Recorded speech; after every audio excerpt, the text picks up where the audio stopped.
Hello, my Jason, and welcome to my episode recap for episode 6 of Fate Kaleid Prisma Illya 3. The episode is Chilling Hostility. And so we have the battle against Darius, a small little battle, a little skirmish, if you want to call it that, between Darius, the head of the Ainsworths. Erica definitely wasn't really lying per se, as Illya describes it, but even Erica calls Illya a liar as well, which kind of pisses Illya off a slight bit, obviously, of Erica and her very contradictory sort of attitude in some sort of ways. I'm not that cold, or I'm not, I don't want you to pet me on the head, Miyu One-chan. And so definitely a very warped way of thinking for Erica, definitely not a normal girl per se, but you kind of feel for her a little bit. Obviously she has feelings towards Miyu One-sama, as she calls her, and even, she doesn't want her to go away. She doesn't want to be lonely as she was before, and obviously she has a very twisted sort of mind, as we will see throughout the whole entire series, but definitely kind of feel for her in little tiny bits here and there. As for the battle against Darius, it's sort of meh for the most part. The opening theme kind of suggests a little bit more during that encounter of Bazette, having some moves here and there, but definitely sort of towards the manga, kind of, not really, but it's mostly just Darius counterattacking all the moves, using his noble phantasms that not even Gil knows about, and so definitely the Ainsworths have so much power creating all these different noble phantasms for their own benefits. However, he,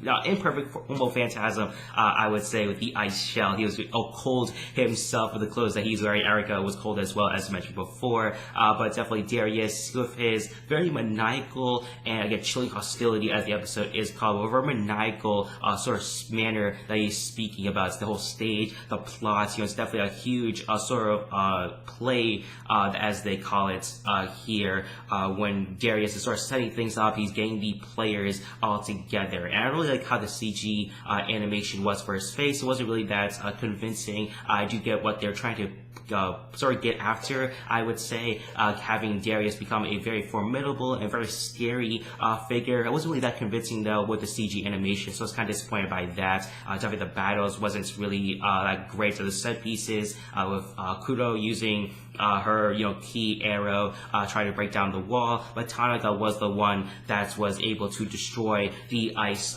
barrier with her huge body heat emitting off of her, a massive amount of body heat, even affecting Gil as well inside their hideout as well. And so Tanaka, definitely a very mysterious sort of figure. Darius keeps her alive when she calls him a counterfeiter, and so definitely that word means a lot to Darius, as we will see later on. And so definitely Tanaka is a key piece that he needs to keep alive for this play to come together. And with this huge story and this huge plot, it all comes about through these sort of stone obelisks, or tablets, if you want to call it that.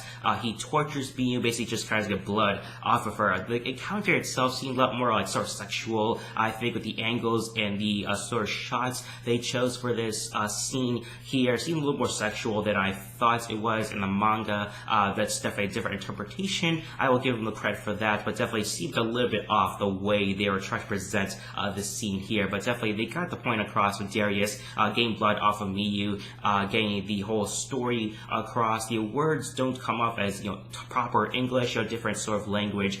They're the only sort of English word that we could see is Illya, being the most readable, and so definitely Illya will play a big part in this huge story and this huge plot that Darius has planned up with the whole Ainsworths, doing their whole plan involving Miyu, the Holy Grail. And at the end, Erica and Miyu have a conversation, and Erica, having her very contradictory sort of talk and manner. She does, enjoy being with Miyu, and even Miyu kind of has some sort of affection towards Erica in a very slight sort of manner, very slight, but a huge emphasis on that. She doesn't really care for Erica at all. She does think that she is very warped and very crazy, but definitely there are some sort of benefits and positives with Erica as well. However, the negatives do come across when Erica does get across through Miyu, that Miyu would be a lot more happier if Illya was around. And at the end of the episode, Kuro finds that Illya is missing, and so that definitely does suggests that Eriko captured Illya in order to turn into her doll. As the episode preview does say, it's obviously Illya. It also shows the opening theme as well, so it's not really much of a spoiler, and so we'll have to deal with all of that there. I'm sure the animators and the directors put a lot of efforts into the doll portion of the arc here, because that's what I'm guessing with the old opening theme, the way they highlighted that there. And I'm sure the way the series has progressed throughout these 3 seasons, I'm sure that's the highlights that they're waiting for in this whole entire arc. It's a pretty meh episode overall. They sure got the points across in the manga, but not really a full point, I would say. There's a lot more they could have done here, especially with the battle scenes. I thought they could have done a lot more of the battle scenes here. Wasn't really expecting too much, but still something a little bit more than we got. And so a pretty meh episode overall. So for episode rating, give this one a 2.5 out of 5. Pretty average episode, I would say. Pretty standard Fate Illya episode. They didn't really go the distance, I would say, with what they could have done, tried to foreshadow a little bit more things. They did have a little bit of foreshadowing with Darius when you see a high school kid taking his place there. So a little bit of foreshadowing there. I do appreciate that in that little moments that we got from Darius. And so we got a little bit here and there for what the future will present with the rest of the series. And so put down your thoughts, fans, on the episode in the comment section down below. Don't forget to rate this video and subscribe to the channel if you haven't already. Thank you for watching our episode recap for episode 6 of Fate Carolina Prisma Illya 3. The episode is Chilling Hostility. Who's having a nice day? Bye bye.